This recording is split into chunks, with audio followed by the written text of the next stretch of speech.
Please rise for invocation by Mike Swingle, First Baptist Church of Harbor Oaks, followed by the Pledge of Allegiance. Is the pastor here? We will do silent invocation in its stead.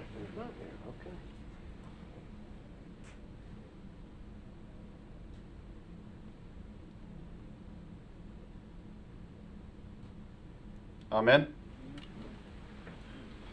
I pledge allegiance to the flag of the United States of America and to the republic for which it stands, one nation, under God, indivisible, with liberty and justice for all.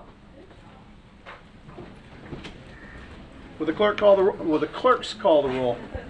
You guys are messing with me down there. Councilmember Foley. Here. Councilmember Tremont. Councilmember Bastian. Here. Vice Mayor Silver. Here. Mayor Burnett. Here. We have a quorum, so we will proceed. Special rewards, reports, recognition, and proclamations. Item 4, awards ceremony for Police Department. Chief Proctor. If you can navigate the crowd, please come forward, and let's, council, let's go join them downstairs as we recognize these fine people.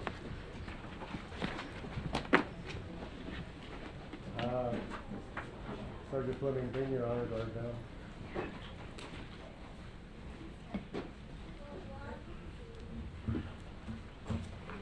Chief, what are we doing here tonight? Tonight we're going to recognize some of the members of the Port Orange Police Department for great cases and just good service to the community and the department as a whole. And we're trying to gather the honor guard. Wait a second, I thought you guys knew how to work as a team.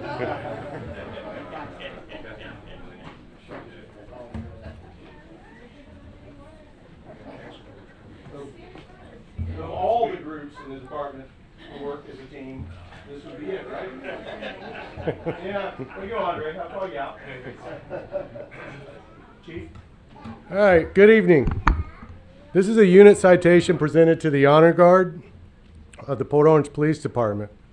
And I'll read the citation to you.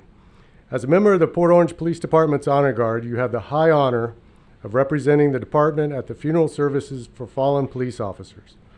The honor guard's presence during these services brings a sense of honored tradition for the family and respect for the sacrifice and service of the officer.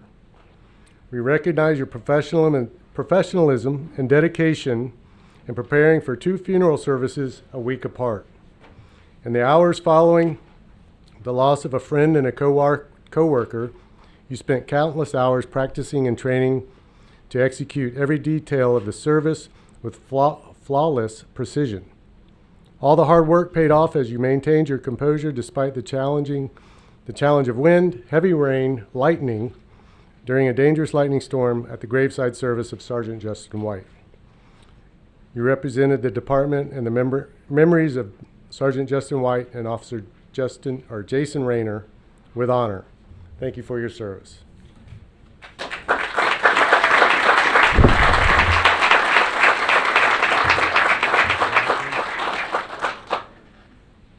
Congratulations. Congratulations. All these freaking flyers here. I was trying to do it. Let's see. No. I was thinking about something better look at. Oh my gosh.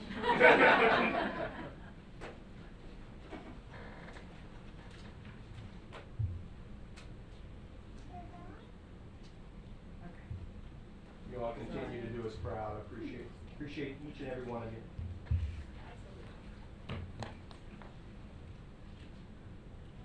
Good. Sit.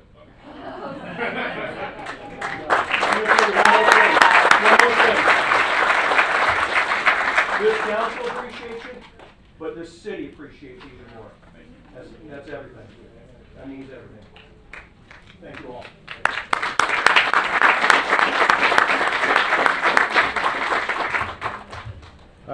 The next we'll do as a group also Officer Tershawn, Officer Nicholas Kalinda, and Zachary Hicks.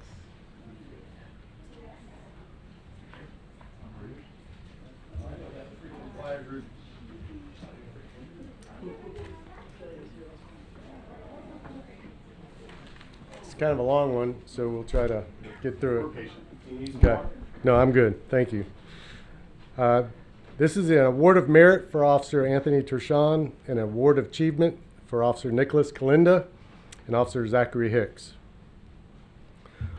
On the 19th of June, 2021, at approximately 5 p.m., Officer Hicks was dispatched to a call in which the reporting party's vehicle was stolen from his garage. Late that night, Officer Kalinda was conducting a routine patrol in the area of Dunlawton Avenue and Nova Road, where he observed a suspicious vehicle that matched the description of the stolen vehicle. He conducted a traffic stop, and the male juvenile was taken into custody without incident. Officer Hicks and Officer Tershon arrived on scene and began interviewing the juvenile, who was arrested for grand theft motor vehicle. Officer Tershon was able to develop a lead on 2 other people involved in the theft of the vehicle. On the 21st of June, Officer Kalinda conducted a traffic stop on a vehicle for a headlight violation. It so happened that one of the occupants of the vehicle was one of the leads developed in the previous incident. Officer Tershon responded to the traffic stop and initiated an interview with the suspect. A full confession to the suspect's involvement in the initial crime was obtained. With the information Officer Tershon obtained, he was able to secure a video of the subjects in the stolen vehicle. Then, on the 24th of June, Officer Tershon contacted the 3rd suspect, and he was able to obtain a full confession to include admitting to entering the home and stealing the vehicle. These investigations led to the initial arrest of the juvenile for grand theft of a motor vehicle, the 2nd suspect for burglary of an unoccupied dwelling and grand theft of a motor vehicle, and a complaint affidavit filed on the 3rd suspect for principal to burglary of an unoccupied dwelling and grand theft of a motor vehicle. 2 important facts can be taken from this case. The first being that these 3 officers exemplify the department's mission statement, which states to provide superior service to all visitors and residents of Port Orange and to bring the rule of law to criminals with valor and integrity. The second fact that is not well known to people outside of law enforcement field is the importance of teamwork to live up to the mission statement. This case shows that what can be accomplished with such teamwork and excellent police work. Good job.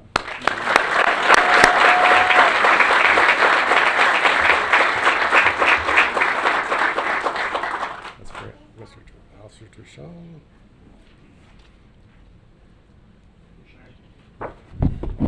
Officer Nicholas Kalinda right in the middle. And Officer Hicks.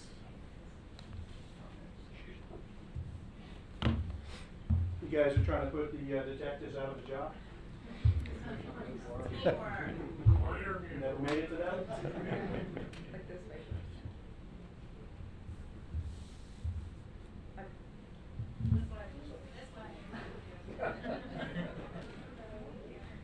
Well done, John.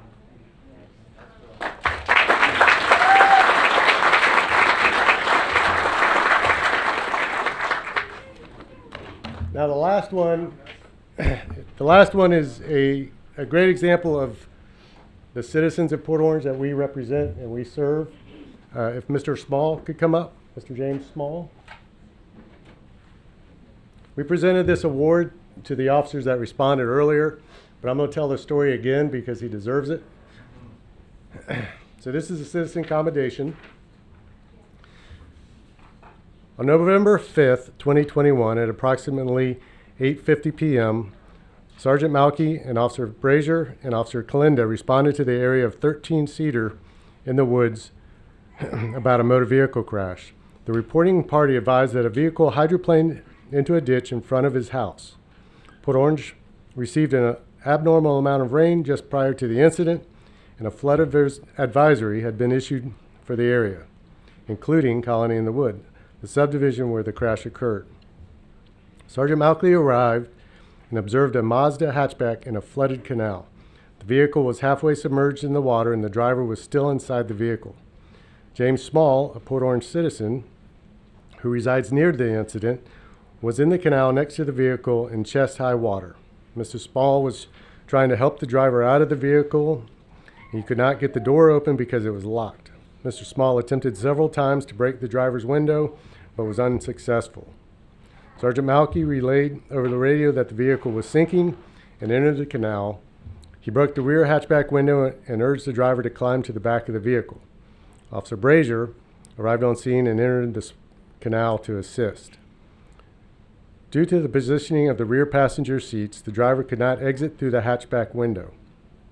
Officer Kalinda arrived on the scene and also entered the canal, and Officer Kalinda was able to break the driver's door window. Upon breaking the window, the vehicle immediately began to fill with water and sink rapidly. The driver, who may have been in a state of shock or overcome with fear, was unable to exit the vehicle on her own. Officer Kalinda was able to pull the driver out of the vehicle seconds after the vehicle became fully submerged underwater. The driver was taken to safety out of the canal and subsequently transported to the hospital with non-life-threatening injuries. There was no report of injuries to Mr. Small or the officers who arrived on the incident. If not for the heroic actions of Mr. Small and the officers involved, who did not hesitate to enter the water despite the risk to their own personal safety, the outcome may have been tragically different. We thank you for your incredible dedication to the Port Orange community, Mr. Small.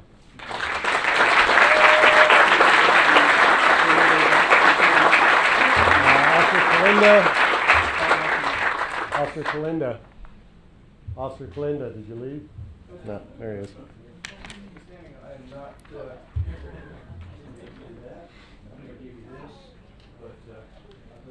Is Brazier here? Did Officer Brazier show up? He's still here. I can't recognize him with his beard. Beard, what beard?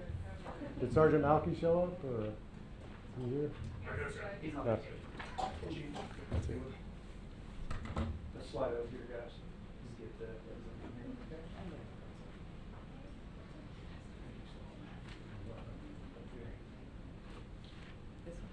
This one first, right here. If you don't mind. Okay.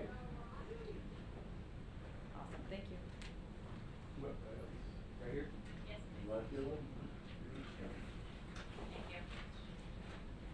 thank you. Thank you for your service.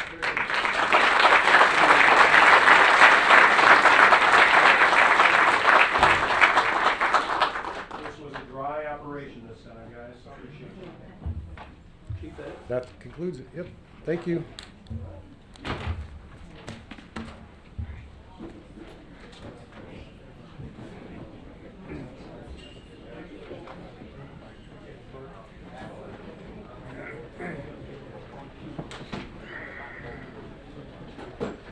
Item 5, presentation of certified municipal clerk designation to Assistant City Clerk Shelby Field. Somebody broke the windows. I'm gonna just take them out and put T11 siding on it.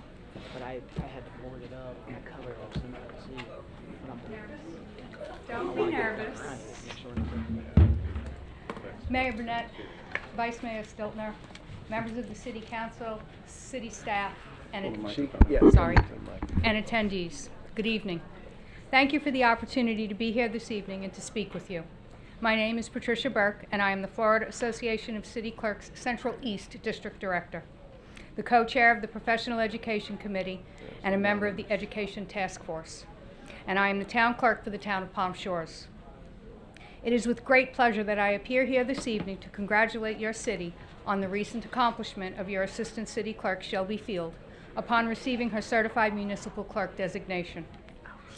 The International Institute of Municipal Clerks, IIMC, and its partner, the Florida Association of City Clerks, FACC, are professional associations that promote continuing education and certification through university and college-based institutes. IIMC's primary goal is to actively promote the continuing education and professional development of municipal clerks through extensive education programs, certification, publications, networking across the globe, and annual conferences and research.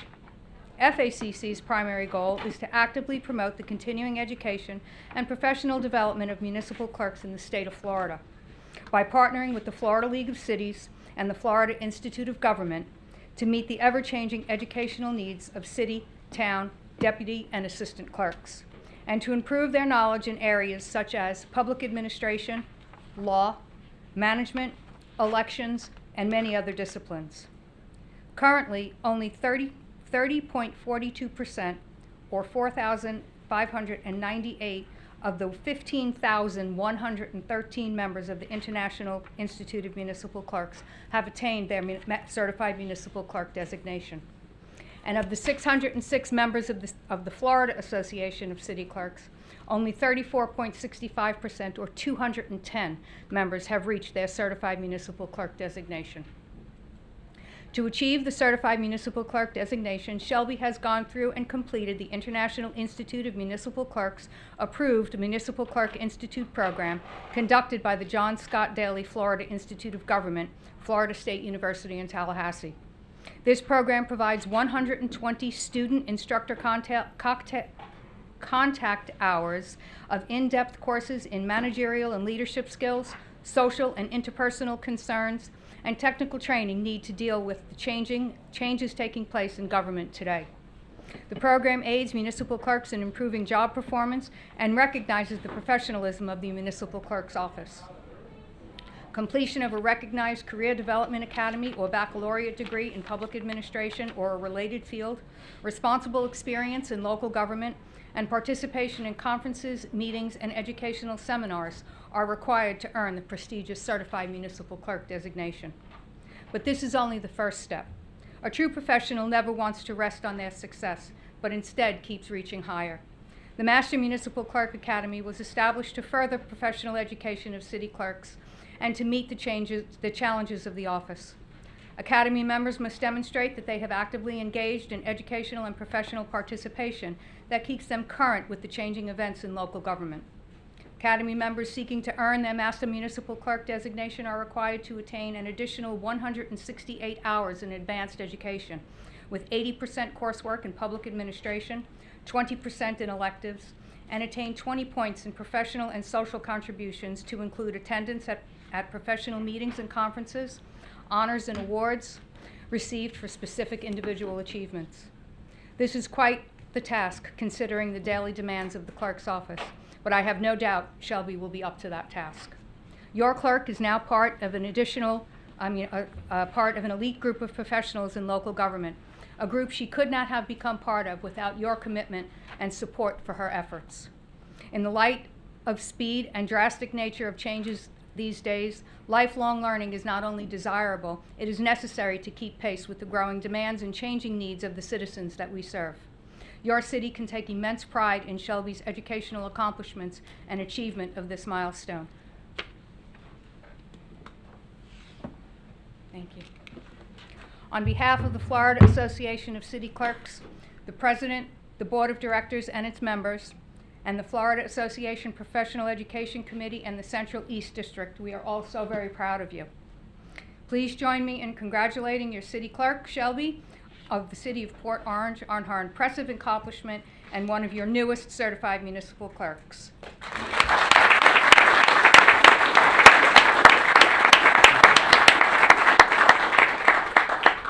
My goodness, that was really stuck in there. Shelby, display your certificate and wear your lapel pin with pride as a symbol of your dedication and professionalism. Commit yourself to lifelong learning. The most valuable asset you will ever have is your mind and what you put into it. Never stop learning because life never stops teaching. Thank you so much.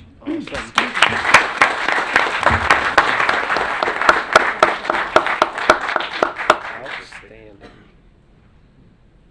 Could you do one more on my phone, please, so that I can send it to the association? Thank you so much.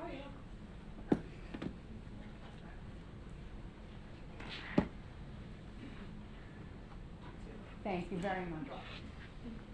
You are very welcome.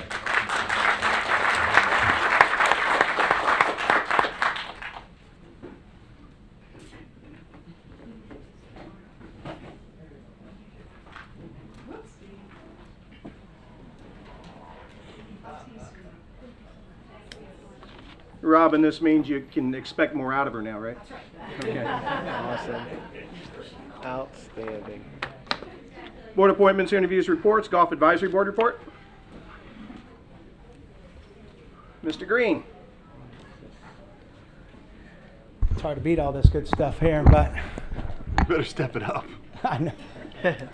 Lance Green, Golf Course Advisory Committee. Just real quick, and I'll make it short and sweet. The financials came in front of you guys last month, and obviously it's great to be in the golf business to a certain extent. The golf course, yeah, it shows a profit in golf course operations, but obviously that's not the total picture when it comes to the debt to the city and the loan and on and on. But at the same token, we're going in the right direction. The big thing that's facing us coming up, and what's going to face this council, obviously, is going to be the RFP coming up. The contract is coming up, and obviously you guys are going to have to make a decision on where we're going.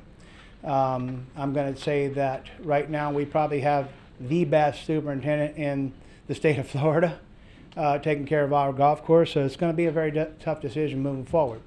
The one other thing that we talked about at the last time I showed up was the lake banks and some of the erosion we're having on the lake banks. We had a local contractor in Steve Beeman. Some of you guys might know Beeman. He actually worked on Cypress Head when it was built, and he does aquatic landscaping along the water's edge of golf courses and et cetera. And unfortunately, we have directed our lake management people for the golf course to torch the edge of the lakes, which has now come back to bite us because we are losing a serious amount of lake banks in some certain locations. I think that Kemper is going to propose to you, and they're going to show you guys that we have a price to enhance 4 separate lake banks throughout right now as the first phase of the work, and it's like $13,000, and it's very surprising that it's so cost effective versus going in and doing rock and or head walls or the things we've talked about to restore the golf course to where it was. So that's something that's going to come in front of us. Kemper, in their discussions, they've had some allocation of some funds to be able to do this. So this is something that's going to come in front of you guys here real soon, as far as going back to where we were and going back to the roots of the golf course, which is aquatic plants along the shorelines and vegetation along the shorelines. I know some golfers don't like it, but in the most part, it's going to be the most cost-effective thing for the golf course moving forward. So, but with that being said, I'll take any questions. You guys got any questions? Reed? I'm all right. See, this is what happens when you follow the report, them being here last week. Drew? No, nothing, man. It's good news. Scott? Got nothing for you. Perfect. Appreciate you. One thing that your father was consistent about and preaching to the rest of us is about the need to reinvest in our community, and part of that is that golf course, and because it does more than just add an amenity. The presence of that golf course was the precursor to a lot of homes that came out there, and the values of those homes in part are tied to a good community golf course. So, A lot of the zip code has to do with that golf course, straight up. Absolutely. Yeah. And when we some of the, I believe at one point that was the most, zip code 32128 had the highest valued homes in all of Volusia County. So I will run this one little thing by you real quick. So we thought we were having some vandalism at the course, and there were some ropes being chewed or being cut, and some sprinkler lines being broken. And so we set up cameras and so on, and come to find out it's a coyote that chewed the sprinkler line and chewed the ropes around the golf course. So, but that's interesting. But Was he chasing a road runner? no.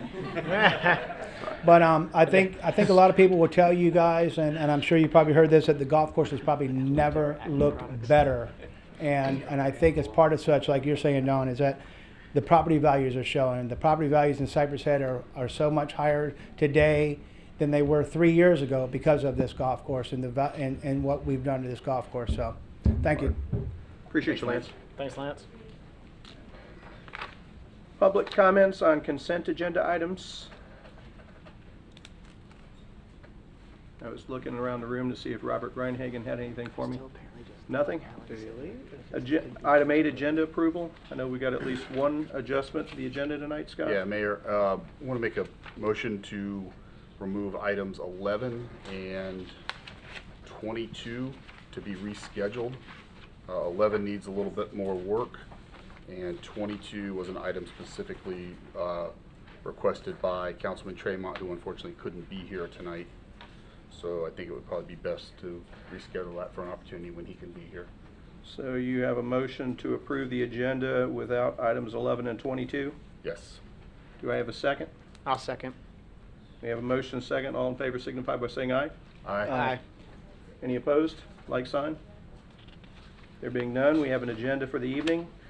May I have a motion to approve consent agenda items 9, 10, 12, 13, and 14? So moved? Second. We have a motion and a second to approve items 9, 10, 12, 13, and 14 on consent. Call the roll. Councilmember Coley. Yes. Councilmember Bastian. Yes. Vice Mayor Stiltner. Yes. Mayor Burnett. Yes, 4-0. That brings us to presentation regarding tiny homes by Mr. Newton White. Hey, Newton. You have 15 minutes. Okay. Doesn't mean you need to use all of them, but just saying. I do not believe that I will. No, I looked at your presentation. I know you don't, but First, I would like to kind of explain how I got to here tonight. well, tell us who you are first. I'm Newton White, and tonight I am wearing two hats. One as a planning commissioner, and two as a realtor and member of our government affairs committee at the Daytona Beach Association Board of Realtors. Tonight I do have some guests here with me. I have Felicia and Jamal from our 2022 Leadership Academy, Jamie Barkley, Jeff and Tony Wright, Felicia Caruso, immediate past president Elisa Rogers, Lucy Desmore, and she is the chair of the Daytona Beach Association of Realtors Affordable Housing Committee this year, our first year of having a committee dedicated to working toward goals on that. You're not going to ask them all to stand up and be recognized after all of that? And I'm not going to ask them what their grades were in school either. So, and you've really had to be coming to these meetings for a long time to get the laugh out of that one. But anyhow, so that's what brought me here tonight. Is as realtors we attended the affordable housing fair that was in Daytona Beach that coincided with Coenta May's walk with the city manager in Daytona Beach. And they had one of these homes set up, and I'll go ahead and put the picture up here. Oh, that's not the picture I wanted. Make But sure they're he's- G-rated, Newton. Yeah, they all are. I made sure. There we go.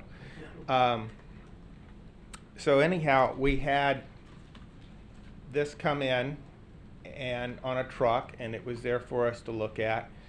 And I learned quite a bit about it, and I was immediately excited. So I will go into my canned presentation here, so that shouldn't take all night. Every day we hear of affordable housing or workforce housing. Home ownership is most often less expensive than renting, and it creates equity for the owners. According to an NBC News story, the survey of consumer finances released in 2020 by the Federal Reserve found the difference between median U.S. household net worth of homeowners versus renters is staggering. In 2019, homeowners in the U.S. had median net worth of just $255,000, while renters had a net worth of just $6,300. That's a difference of 40 times between the two groups, between homeowners and renters. This comes to the question of how to enable people to become owners at affordable prices. Another question in our city is how to keep and improve the quality of our aging neighborhoods, particularly the 40 and 50-year-old mobile homes that have become functionally obsolete and suffer from severe deferred maintenance. It's an easy way of saying that they've become dilapidated. There is no one solution to affordable housing, no silver bullet that fixes payments, rents, or creates a foot up of equity for the people. One possible solution arrived on a truck a few weeks ago. The city of Daytona Beach, as part of their district walks, had a stop that I was invited to as a realtor. And then show some of the pictures here. And this is not going to cooperate greatly with me. But as you can see the house, and we'll just go to a random picture. That's the bedroom in the house. A few facts of these homes. They meet the 2020 Florida Building Code for residences. It meets the 2020 International Residential Code. It's designed by a Florida registered professional engineer. It's built by a certified building contractor. The construction standards that meet and exceed local and state building codes. They're unparalleled in their structural strength and their superior energy efficiency. It's fastened to a foundation in accordance with Florida building home. These are not tiny homes per se, they are small homes. They are built as sturdy, as rigid, as on site. It's just the house is built, put on a truck, and brought to the site and set up. A tiny home is defined as under 600 square feet. Another picture while we're talking. And I will point that an aged mobile home is anywhere from around 320 square feet up to about 700 square feet for a single wide. The question I hear first is it a mobile home? No, it is not mobile. It has never had wheels or axles. It is built to meet and exceed the building code for a site-built home and is windstorm rated. It is set on a stem wall or pier foundation, just like a home, and not really just like, it is a home. Now for the owner, and the really good part for our community, this home is able to be financed with conventional FHA or VA 30-year financing. Unlike a mobile home, shorter term, and if you can even finance a used mobile home at all, you're not going to get 30-year financing on it. The model that I have pictures of here and that we saw was built by Cornerstone Homes. I believe the information was in your packet. Sale price was $87,500 plus setup and delivery. You can get an optional carport, garage, and deck components that you can add during design consultation with the builder. And brainstorming with a few realtors when we were looking at this, we just figured that between $120,000 and $130,000, one of these could be set up on land for a buyer. With 3.5% down, that would make your cash to close about $9,000, and the estimated payment would be about $900 a month, principal, interest, taxes, and insurance included. These homes have already proven to appreciate where they've been set up in the state of Florida, rather than depreciate like a mobile home does, and it will build equity for the owners. On the municipal side, our city will have improved conforming structures with lower risk of storm damage, lower risk of fire, and great appearance improvement. This will take depreciated value mobile homes off the homesteaded lot and put the property back on the tax roll, contributing to city revenues, all while still costing less than the typical rent payment for a similar structure would. The ask tonight is that City Council give the instruction to staff to plan and come back with a pilot program to allow these in the city of Port Orange. That is because the current building code requires a higher minimum square footage of interior space than the current site-built home does, because this is a site-built home, not a mobile home. We already have mobile homes that have smaller square footage. So tonight has both a representative of the Planning Commission that asked me to be here and present this to the City Council because they're in support of it, as a citizen of my great city, and as a realtor and a concerned person with the board for our government affairs and our affordable housing. I ask you to approve or ask staff to bring a pilot program to the city of Port Orange to allow these. Thank you. Thank you, Newt. We're going to get into council comments here in just a second so we can discuss exactly what you just did, but I appreciate not only the work you put into that, but the relevancy of it as well. It very much is. Thanks for the info. My pleasure. Awesome. The next presenter, Jennifer Shawn Atkinson, could not be here tonight because of illness, so we will get her rescheduled, which brings us to public participation non-agended.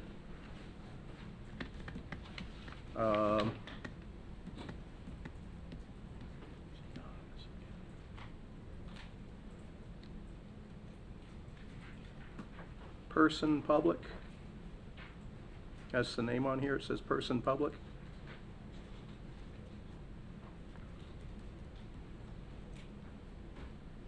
Please read the request.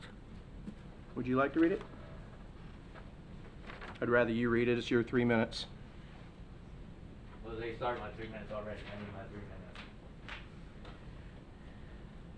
That city mayor, city council, city manager, city attorney explain the workflow from the city clerk of a public record request. What does each person do with the request? So from her to you to city manager, how does it flow within the city above her? That's my request. Okay. Ready? Thank you. That's my question, so. Okay. Do you have an answer? This is your 3 minutes, not mine. No, it says participation. Hmm? So I have an answer, or are you going to discuss that after my 3 minutes? We might. Okay. It's up to council. Thank you. Okay. Is this the same one, Robin? Okay. Mark Dickinson?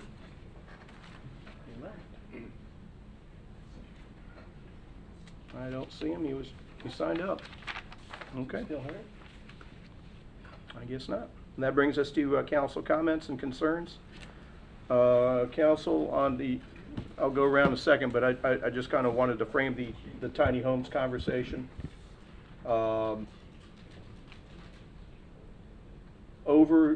I've recently read a statistic. Over the next 10 years, we're 9.2 million homes or housing units behind demand for the next 10 years of population growth and the like. So we're not just talking about a need now. We're behind the 8 ball, and it's a lot of the reason why home values are climbing, supply and demand. So I personally would like staff to bring back a discussion item for this. And the reason why I want to kick it, and I'm not kicking it down the road, but it was not on the agenda for us to discuss. And I think it's worthy of our discussion. And then we can give direction from that discussion, from an agenda item to staff, if council so wishes. I'm definitely interested, yeah. Okay. I think it would be, most appropriate first step would probably be for a workshop. Because Okay. I think before we send staff off to do a ton of work, Mhm. I think it needs to give us all a little time to do a little bit of our own research and formulate the questions and concerns and things we would like to give staff direction towards, as well as the community a little bit of opportunity to give us feedback of what their questions and concerns might be before we send staff into a loop. Right. You know, and they come back with a bunch of stuff and maybe that doesn't answer the And question. that's kind of where I'm going Yeah. with it. I don't want staff working on it till they've heard from us. Right.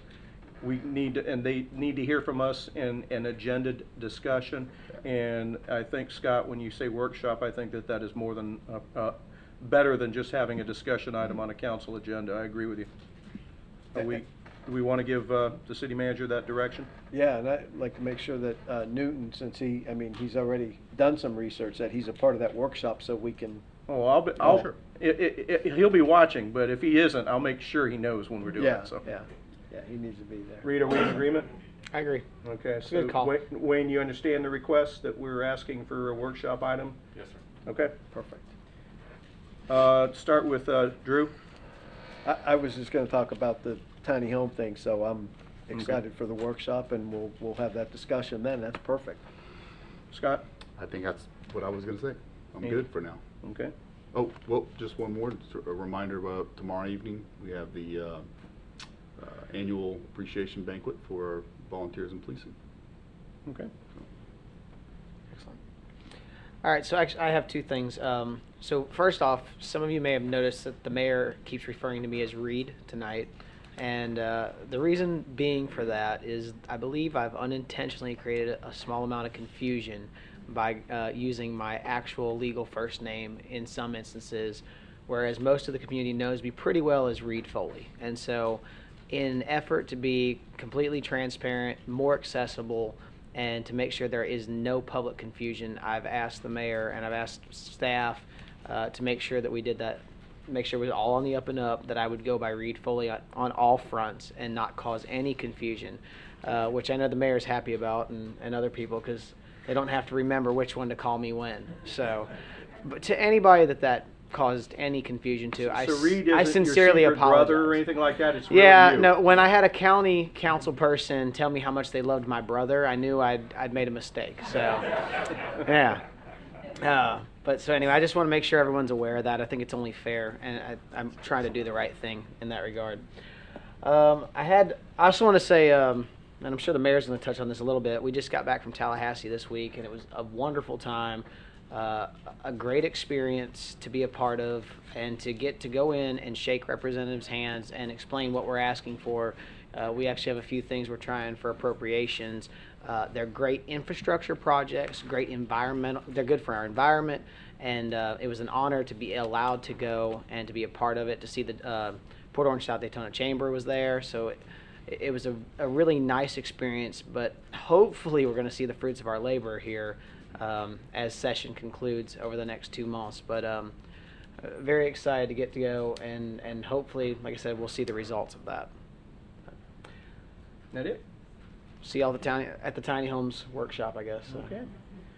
I just wanted to add to what you said about Tallahassee. I wanted to thank Representative Tom Leake and Senator Tom Wright for sponsoring our appropriations requests on both the House and Senate side, and their staffs, because that's a lot of cities and a lot of counties and a lot of asks and a lot of work on all of their parts, simply for us to get in line with everybody else, and I appreciate their stepping out and doing that for us. Tomorrow morning, the Chamber of Commerce is having the annual Mayor's Breakfast and Public Service Awards. Myself, the Mayor of South Daytona, Bill Hall, and the Mayor of Daytona Beach Shores, Nancy Miller, all three of us will say a few words about what's going on in the city at the breakfast. But the highlight for me is always afterwards, when we recognize our Policeman of the Year and our Fireman of the Year. It could be a policewoman, and it's happened before many times. It could be a firewoman. So when I say policeman and fireman, forgive me if I don't use the generic, because they are all among our finest. And I can't wait to see the presentations tomorrow, because it's always kind of a moving experience every year, and I thank the Chamber for facilitating that. Also wanted to ask all of you that are familiar with Volusia County history and the history of the development of our trail system and the hard work that former Volusia County Councilwoman Pat Northey has done on our behalf in that regard. She just suffered a loss. She lost her husband today. So if everybody could just do me a favor and keep her and her family in your thoughts and prayers. And that's all I've got. Item 18, public hearing of portion of the meeting is now open.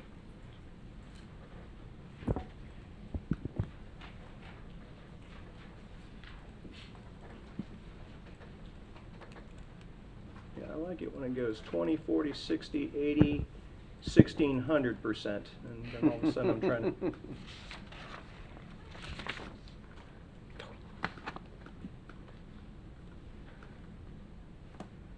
Item 18 is second reading of ordinance number 2022-1.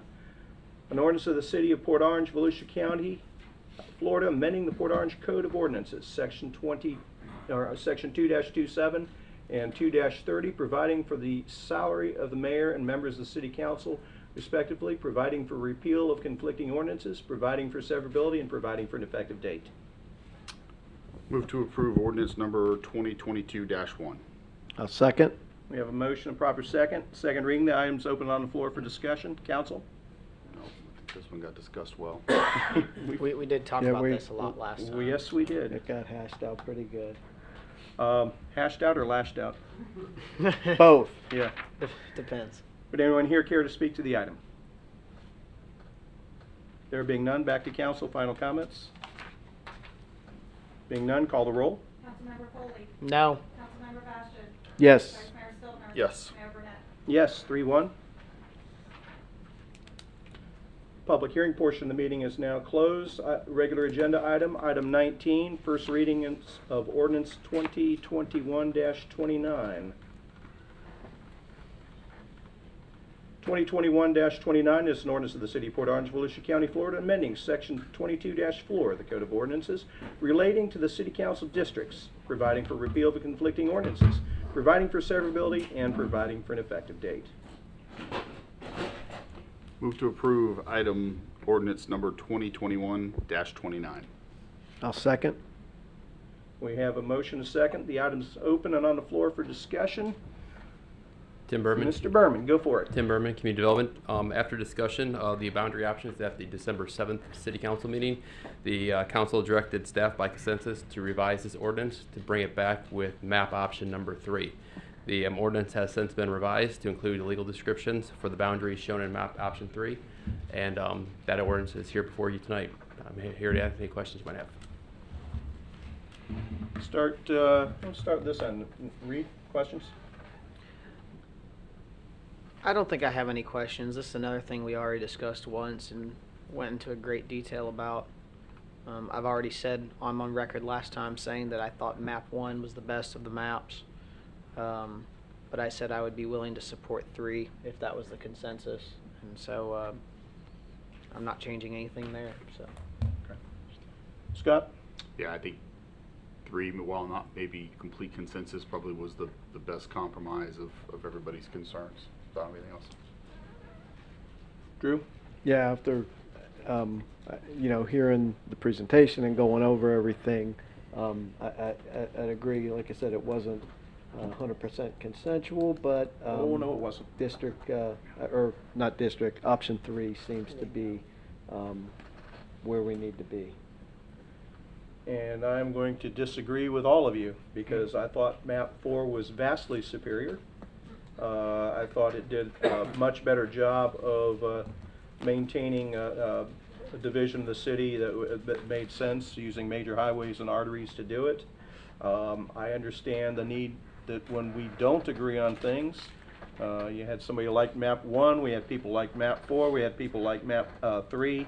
Sometimes we have to compromise to get things done, but I still maintain that my argument for map 4 is we do this once every 10 years. So the importance of getting it right and not living with something that is less, this is just my opinion, that living with something that's less than the best, which my opinion is what we're doing, is not something that sits well with me. The other thing that doesn't sit well with me is that we commissioned a citizen board to address the matter, and they supported map 4 in the majority. Now, like everything and like life itself, nothing is perfect, and they were not in perfect agreement at the end of the day, but I have to respect the work of that citizen board, that the majority came through and supported map 4, and that's just where I stand. Those are my comments. Let's hear from the public. Anyone here care to speak to the item? Yes. No, nobody over there? Nobody? Anybody but Stan? Stan? Thank you, Mr. Mayor. Stan Schmidt, 5574 Trailside Drive, Foxborough, and also the chairman of the redistricting committee. I think one of the things that really frustrates me, and is what you touched on at the very end, the 5 of you appointed the 10 members of this committee. The 10 members of this committee took this very seriously. We were given 9 criteria we were supposed to address. We followed those 9 criteria. We had a lively discussion on those 9 criteria. Not once, but twice, because after the commission voted their preference, we were suddenly told that the staff didn't like it, and so we had to come back and consider it again. And so now we had to consider it again. The first time the vote was 8-1, the second time it was 6-2, I'm sorry. No, 3. And it's frustrating in that you asked us to do the job. We did the job to the best of our ability. And it wasn't the first 10 people you found in Walmart. I mean, these people are people who serve on many committees for you guys. And basically you just said, you know what? Take a hike. We don't really care. That's what we're going to do. And so that's my frustration with this. You guys can do whatever you want. I get it. But I'm not going to go quietly either. Thank you. You left time on the clock, Stan. Talk about going quiet. Anyone else care to speak to the item? No. And who are you? I am Chris Cunningham, 50 Sweet Gum Lane, Port Orange. I disagree with the presentation that Stan just gave, that I don't see that as all of a sudden the staff just came and said we don't agree. It was not presented that way. Not only was it the staff, it was also the legal department that made it very clear. There was not any surprises when we were called back, and we were called back. There was more thought that went into it. There were some people that maybe decided it was time to say something rather than just default to some people that had made their thoughts known, and those of us didn't agree. And second time we said that we didn't agree. So I think it was perfectly clear that it wasn't supported. I do recognize the importance of our commission and the fact that people really worked hard, gave good presentations, spoke their piece, and that is one part of the equation. But there are other parts. There is the staff, there is the legal department, there are you. And they're all part of how this city should go forward with that task. And if you take all of that combined, the majority is speaking. Okay, thank you. Thank you. Isn't it true that democracy is a messy experiment? Who's this guy? I haven't seen him tonight at all. Newton White. I too served on the redistricting committee. And I have to say, I supported from the very beginning map 4. Out of the 9 criteria that we were given, all to weigh equally on this map, map 4 met the most of those 9 criteria, more than any of the other maps. Staff's comment was that the change to map 4 was too dramatic, and then they showed us the nice visual of the color shift when we went from map 1 or 3 to map 4. And in fact, there is a huge color shift. It's south of Spruce Creek and east of 95. It's conservation land and nobody lives in it. There's no voters in there. That doesn't move anybody, but it's a large land mass, and it does make a dramatic shift when you look at the difference in the maps. If you look at one of the other maps, 1 or 3, there's a butterfly shape in the middle of the map that's a different color. Another one of the criteria that stood out to me in my evaluation of it was whether it keeps neighborhoods in a whole or not. The map you're choosing goes right down a neighborhood street. One side of the street is one district and the other side of the street is another district. How does that make a cohesive neighborhood? It splits the countryside community where Councilman Bastian lives into pieces into different council districts. It still remains District 4 spans all the way from Pioneer Trail and the extent of Water's Edge where Councilman Stiltner lives, even past my house, which I was in Water's Edge the other day and came from their home. It took me 15 minutes to get there. No traffic? That's a whole nother issue, and you know it. But these are the criteria that we looked at, and we didn't take it lightly. These are the points that stood out in my mind as I chose map 4. And I have spoken to or tried to speak to each one of you separately on this before you considered it the other week. But tonight I'm here. I might as well have my speak in public. So thank you very much. Thanks, Newton. I left time too. You did. Kat Atwood, 872 Sugar Grove Court. So, with all due respect, I think your commission was put together to make a recommendation. They made a recommendation. They are not the be-all, end-all decision maker, and your staff did have a part in that. And so if your staff brought you one that was different than your commission, it is up to you to make the decision. They didn't bring you the final. They brought you a recommendation. Thank you. Thank you.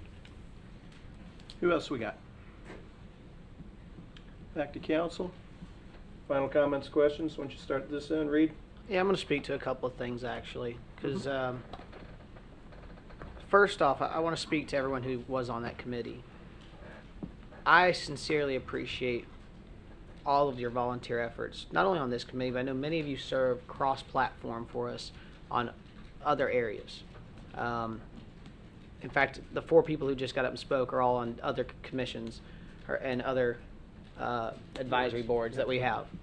And I'm extremely thankful for that.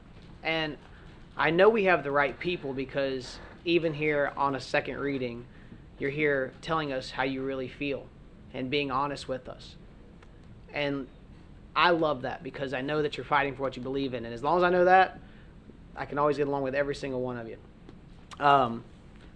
I did talk to the city manager, and I did say that it's unfortunate that you were presented something that staff ended up not being willing to support.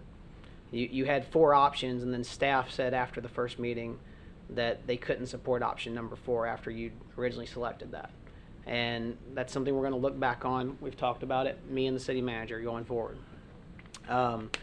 Map 3, Map 2, and Map 1 actually reflect pretty closely what we had in 2000, that map, which went to 2010, that from that census. So 2000 to 2010, now going forward, assuming this passes, they actually are very close without moving a lot of lines, which was also something I found very interesting. And finally, you know, no matter how this map is laid out, we're all elected citywide. We all serve citywide. I don't care if I have to walk an hour to get to somebody's house to help them. I will do it.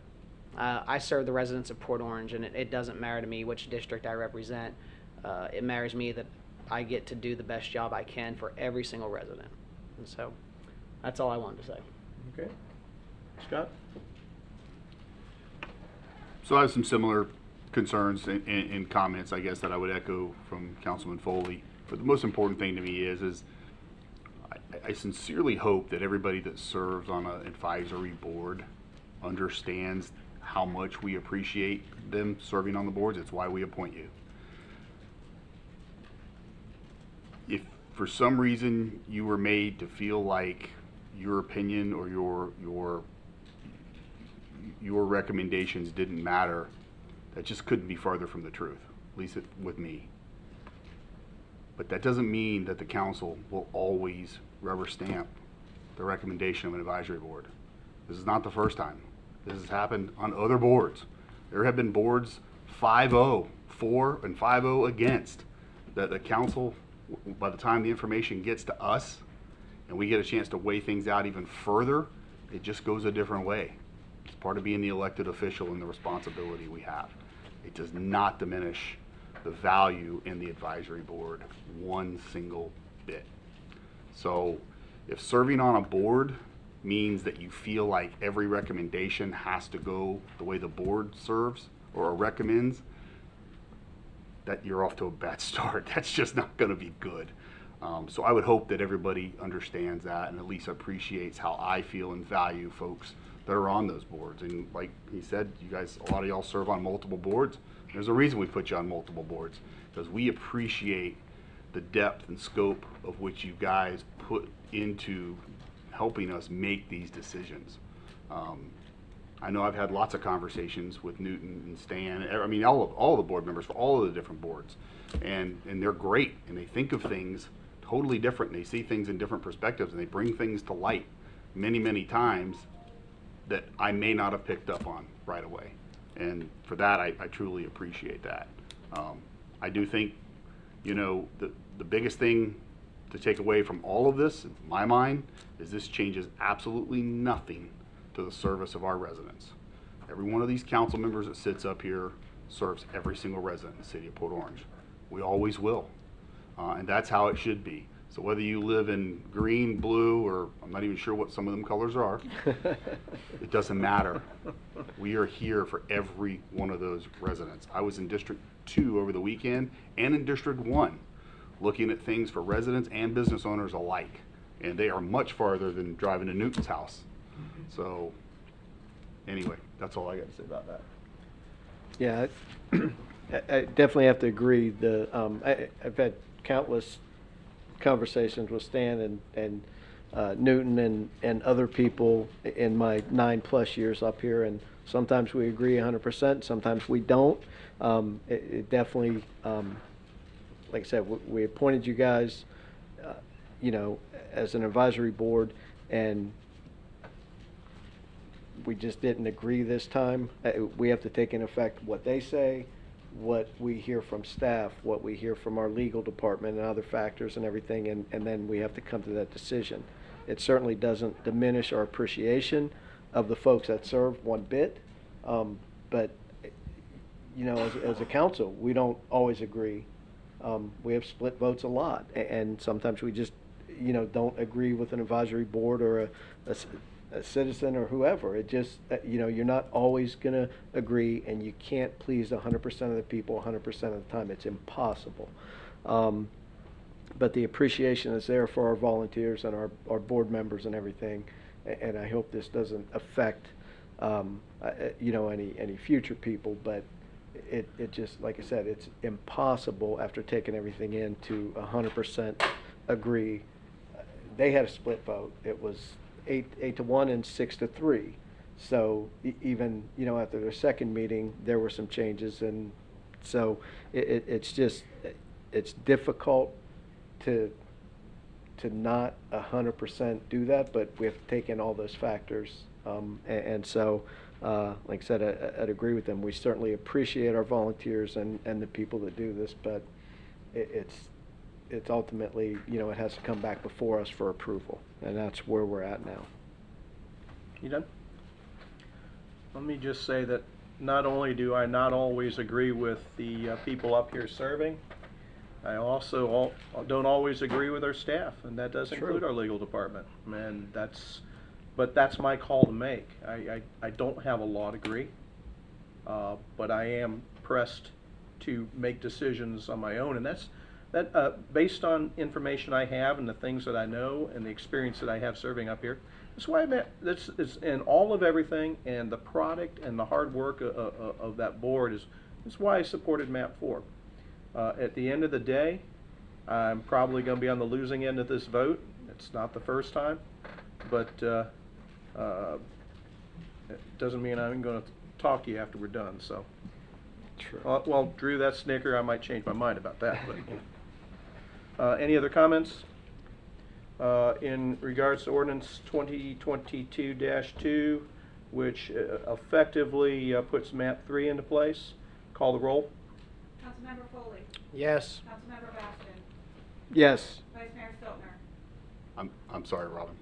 I think the mayor misspoke on the ordinance number just now. Does that matter?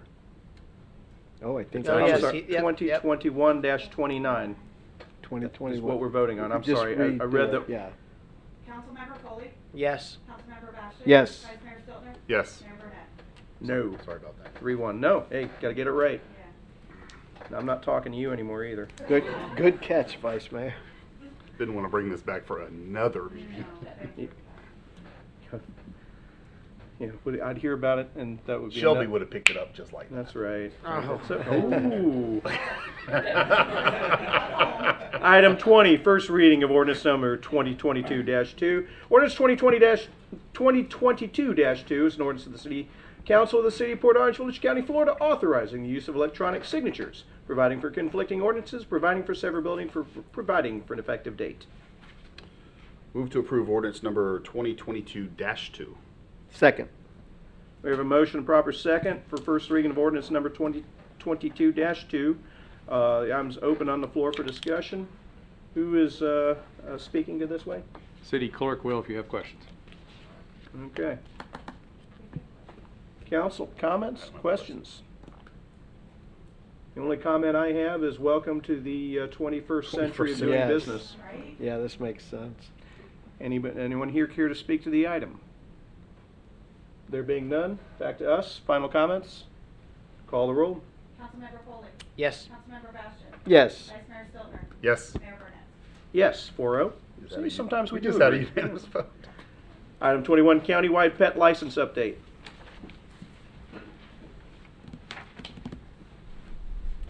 Mayor and Council, Jamie Miller, pleased to be back before you. We did cover this item in October. At that time, I let you know that we were speaking with the county. We are very likely to have Director Adam Leith here from Volusia County. He is with the Public Protection Department. So he will be telling you a little bit about the countywide pet license program that we're considering. Him and his staff have been working very hard with all the cities to bring together a program that we feel will work across the county. To emphasize what we need as staff from you tonight is we would just be looking to build to see if there is consensus to notify the county that we are interested in participating in this program. If there is consensus for that, we will notify the county, who then has to go to the county council to present this program. Once the county approves that program, we would bring forth an ordinance change to change our ordinance to accept their program. So with no further ado, And I just I will want to turn add it to over. that council already had a conversation about do we want to support hearing more about the concept, and at that point in time, we were all very supportive of hearing about that concept, which you were Which here is to why do. you're here, yes. You'll just use those arrows to move forward. Thank you. Welcome. Good afternoon, distinguished members of council, Mr. Mayor, Mr. Vice Mayor. We are really excited about the partnership that we have with the City of Port Orange. As you may have seen, our recent interlocal agreement for supplemental operational assistance that was signed back in October of 2020, where the county is providing direct supplemental services to the city in the form of spay and neuter services, as well as mutual aid to law enforcement on cases. Before you go any further, make my clerk happy and state your name and title for the record. Yes, absolutely. It's Adam Leith. I am the Director of Volusia County Animal Services. That's spelled L-E-A-T-H. She's smiling. Thank you. Perfect. Pleased to report that as of that partnership, we've been able to provide 267 surgeries to your citizens within the city. That's working quite well. We are readily consulted by your police department on matters regarding animals and really do value the partnership that we bring when we work together. And we're really excited about bringing this next proposal because I do believe that it brings greater protection for both your 2- and 4-legged members of your citizens within your city, and I want to talk about that today. So what is the problem? Why am I here? We have too many pets entering shelters. Your even council agenda item tonight talking about TNR, it's clearly a big problem. We have too many pets. We don't have enough places for them. So what can we do to address that? One of the ways that we can address that is to keep them out of the shelter. If the dogs and the cats are able to tell us where they belong, we wouldn't have to be paying for them to sit in a building somewhere with an unknown outcome. So the point in all of this, I'm trying to say, is licensure is one direct way in which we can avoid shelter admission. You're bringing animals to shelters that you're paying on average between $88 to $100 per pet. I'll show you the numbers here in a minute, but it's pretty astounding. I was actually pretty surprised. I've been with the county now for 3 years to find out that there's actually never been a study to see across all our 16 different municipalities in the unincorporated area how big of a problem is this? How many animals are being brought in and how much money are we spending on this particular issue? There was no answer, so we had to actually go find it. So that's why I'm here for you today. So what are we looking at? So admission to shelters by Volusia County residents or your incorporated cities bringing pets into shelters are pretty significant. You know, we're looking at, between 1819 and 1920, you can see the number of animals just by each individual city. So between 588 in 1819 to 368 in 1920, you can do the numbers, you can add it all up, but each city has the same problem, and that is there are too many pets unnecessarily entering shelters. And the way that we deal with that is we start looking at the problem. And we work with GIS at the county, and we actually went to every single shelter. There are 3 of them within the county, and looked to see where every single pet came from entering that shelter. So the map on the left, each dot represents an intake of a pet into a shelter. The map on the right is a heat map showing where the concentrated areas of where the biggest problems are. But that really doesn't even tell the full picture, because when we start talking about the cost, looking at across all cities, including the unincorporated, Volusia County is spending over $500,000 a year on this problem.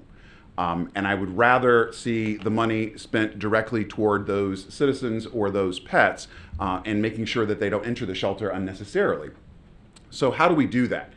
Well, our animal population continues to boom. In fact, if you look at the AVMA's estimated population, we have over 223,000 pets within Volusia County.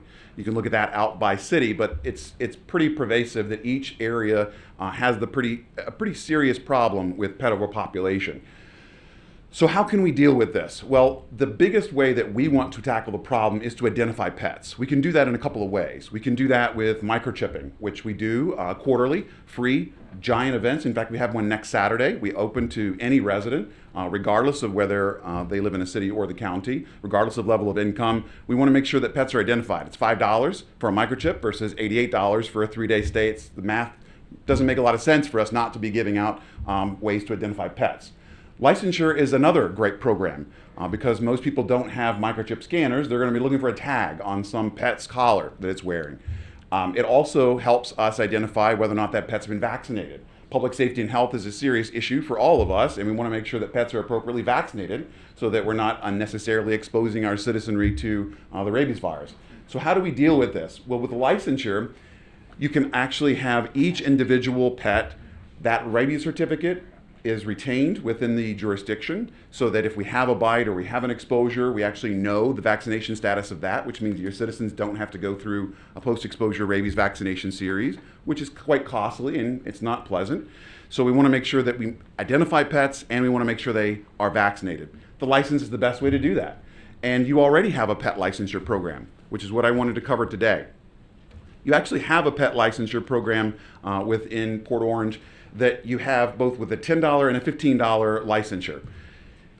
What I'm really sort of puzzled by is that we have 16 different licensure programs, and not all of them work with one another quite well. And if you ask the dog or a cat, they don't really know where they live.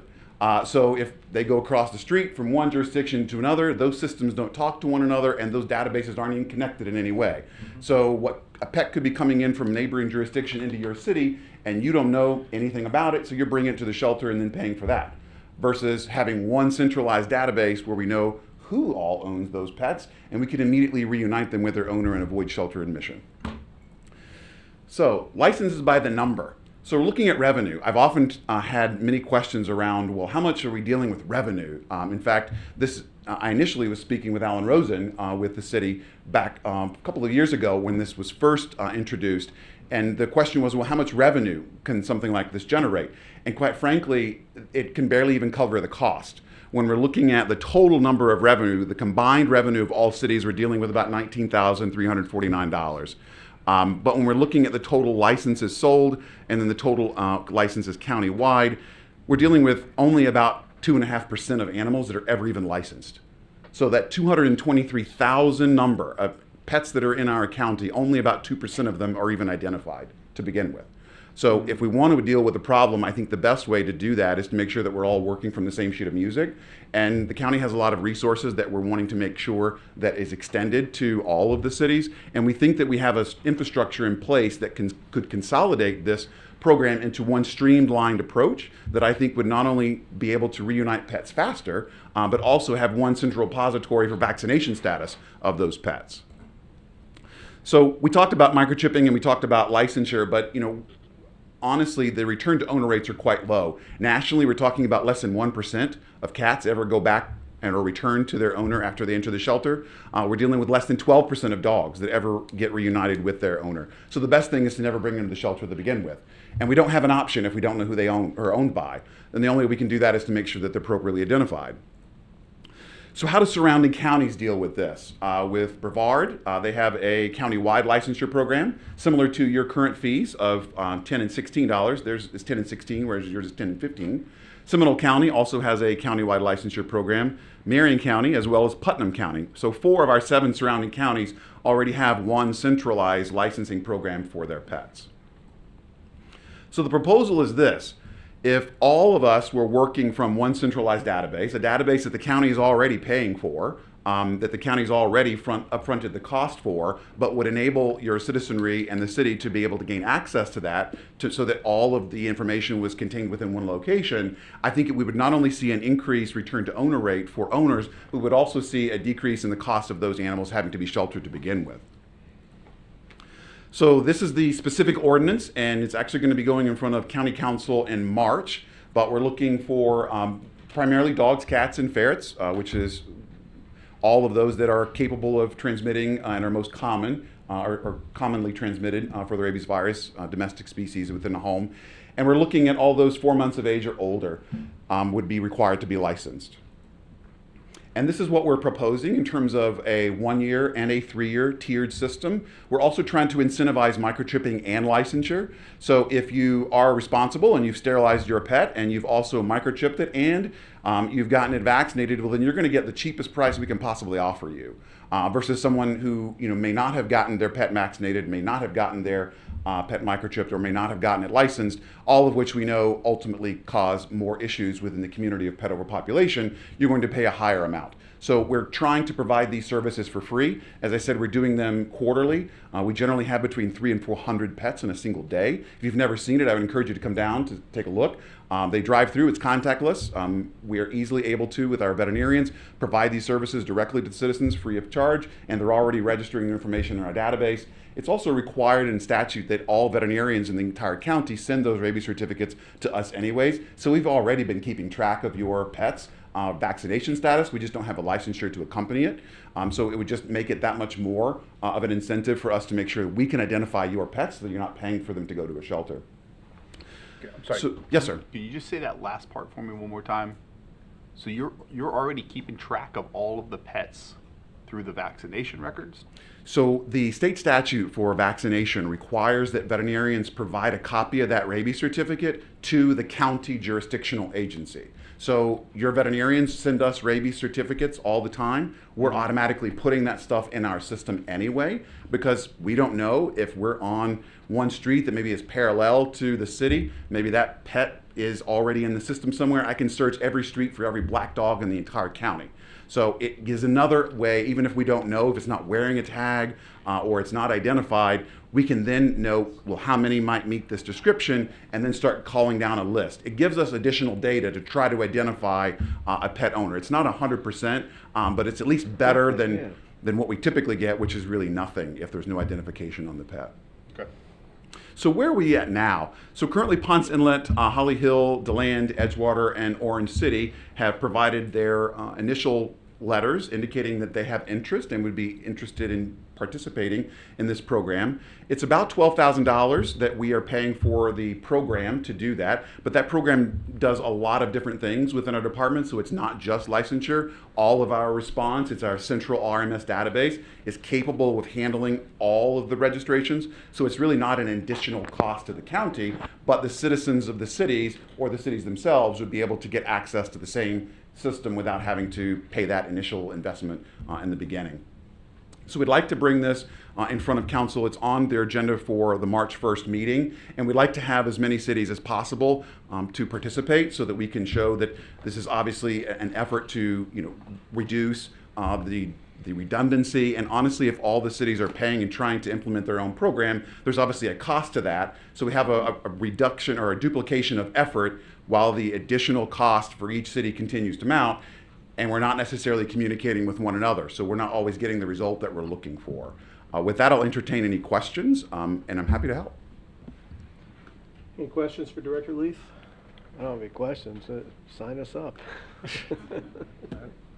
My only question there, and the reason why I was asking that question is I was kind of wondering if there would be a way for, as people get their pets vaccinated, since you're already going to get that record, can that also serve as the license, or can they pay the licensing fee through their vet and let it come on through as part of the same document, or however, you know what I'm saying? Absolutely, and it's a great point, because we have the majority of veterinarians within the county already selling those licenses. They're selling county licenses, but as a business owner, if you've got 16 different tags in the drawer, where do you live? Okay, hold on, how much do I need to charge you for that? And their administrative time over that, I mean, some veterinarians are not interested, so we've also increased the amount that they can charge as a surcharge on top of that, and we're hoping that we then increase the number of veterinarians. We have 69 of them now that are participating in the program, including the tag offices, and there's a couple other offices that we offer those services, and they can also do it via mail as well. We're hoping to offer an online option coming soon, but we're trying to make it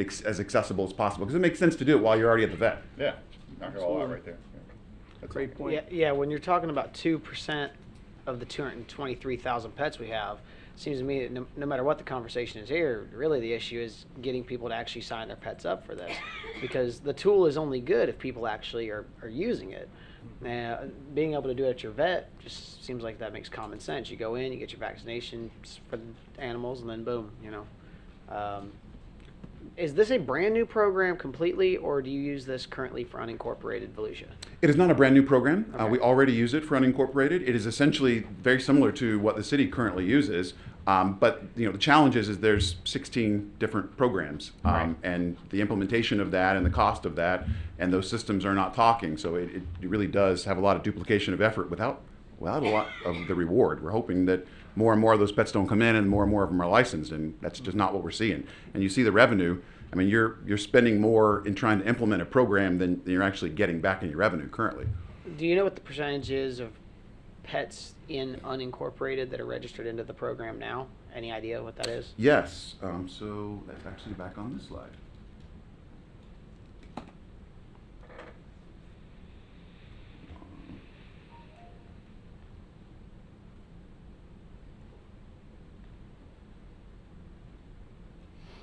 Here. So in the unincorporated area, we had 2,395 licenses sold. This was, again, fiscal year 18-19. So we had 2,395. So, you know, obviously within, you know, side of Port Orange, you guys had 423 for about $1,500. Right. And this was just 18-19. I tried to keep all of it consistent. We have obviously 19-20, 20-21, but not all of those have those nice fancy graphs, and we haven't had the time to do all of that data mining in the back. But just as an example, you know, we want to try to be able to reduce the input and maximize the output. I like it. I like it a lot. This is something that we'd had conversations about long time before. It's like, how can we make this work better? And this is exactly what we're talking about. And you know, I was sold when you walked up here. Well, I appreciate that. With that, would anyone here care to speak to the item? Back to us. Council, can I assume by our comments that we have a consensus to move forward? Yes. Absolutely. All right. Thank you for your Director time. Lee, thank you for your time. Thank you, sir. Thank you, sir. Additional items, City Attorney. None tonight. Excellent report. Sometimes we do agree, Matt. City Manager. Mine will not be as excellent, but I do have a couple of items for you. We wanted to clarify the Volunteers in Policing, the VIP dinner that was scheduled tomorrow has been canceled. It has not specifically been rescheduled yet. There was a concern about COVID at the time it was being scheduled, so that's not happening. On the February 22nd workshop that we have coming up, we had originally talked about discussing debt and financing.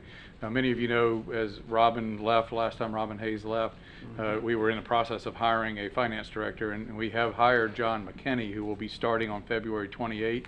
So if it's okay with council, we would like to move the debt discussion to the March workshop so that John will have the ability to be a part of putting it together. And he may show up, but we'd like him to have some ownership in that discussion in March, if that's okay. Yeah. What we have scheduled for the February workshop is that the mayor has mentioned this a couple times. The strategic plan originated about 7 years ago, was updated 5 years ago. As part of the strategic plan, nobody's really shown any. It appears we are all very comfortable with the 6 goals that are the key components. It was part of how we ran the town hall a couple weeks back, off of those key areas. But the action plan within the strategic plan is somewhat dated. During the 5 years, Sue Lavallo took you through a presentation on that about this time last year. So what we'd be doing is updating the action plan component of the strategic plan this year, and that would be discussed at that workshop later this month with people from USF who specialize in that. So that would take up your workshop on that date. The item that came up about tiny homes, we have coming up forward, we have conversations on the comprehensive plan. We would have the tiny homes discussion. We have potentially EAB and Parks and Rec Board also in future workshops coming forward. So, and then finally, the February 15th, we talked about having a State of the City presentation. Just wanted to confirm if council, if he would like us to continue. We have the date set from 8 to 10 a.m. in the Lakeside Center to do that. We have are in the process of preparing what will be about a 5 to 10 minute video of the accomplishments of the prior year. Similar in concept to how the mayor has discussed items at the town hall and also tomorrow morning at the chamber breakfast. So we will be happy to aggressively advertise and work on that morning, or we can also just put it on the February 15th council agenda, whatever your pleasure is on how you want to handle that. Council, thoughts on the state of the city? Yeah, just go with it. Do it. You want to do it? Let's do it. The morning or?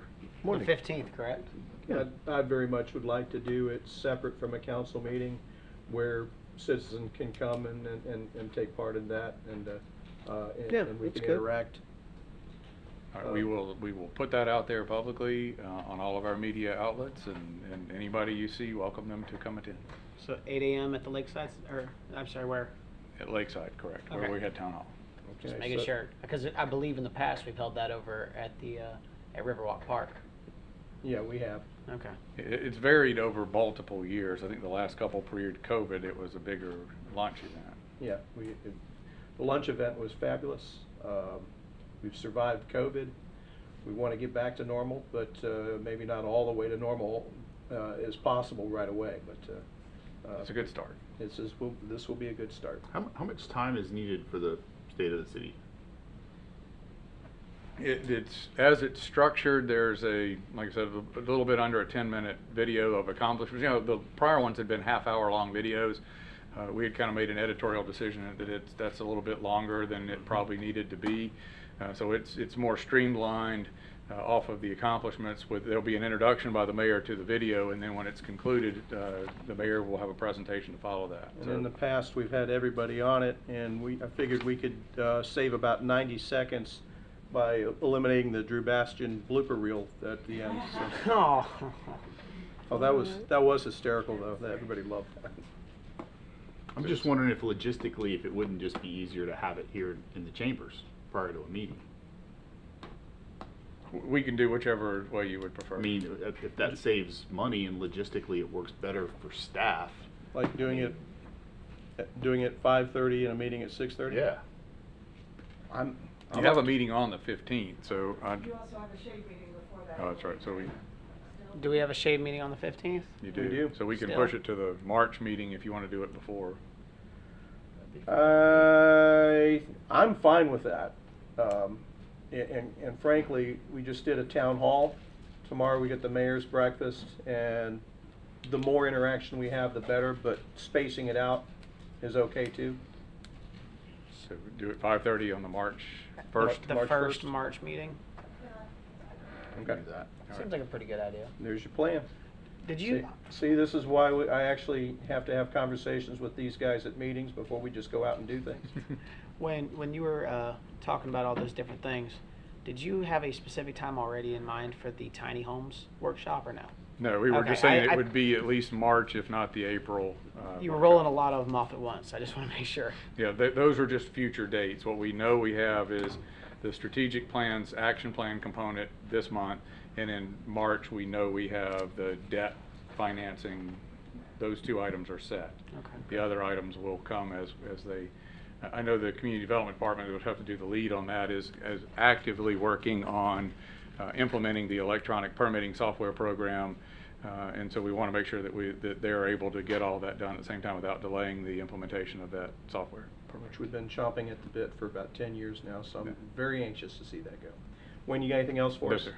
Okay. Robin? Just to interject one quick idea, the state of the city, you could also add it to your workshop on the 22nd if you didn't want to wait till March, but either works fine.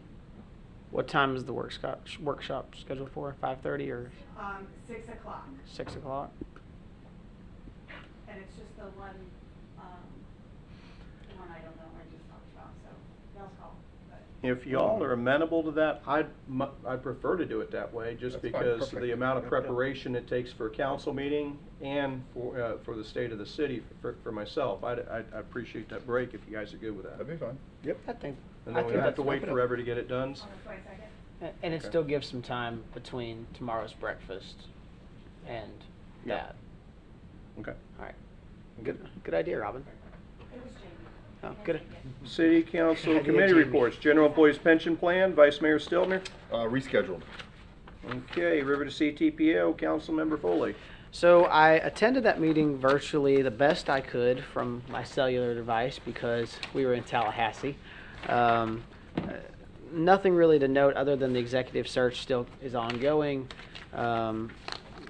I missed the majority back half of that meeting. I will be attending in person as much as possible going forward, though. So I wish I had a better report for you guys, but that's all I have. Okay, get us up to speed next time. Appreciate you. I'll do my Any best. other business come before us this evening? That'll do it. There being none, everybody, have a good night. 7:50.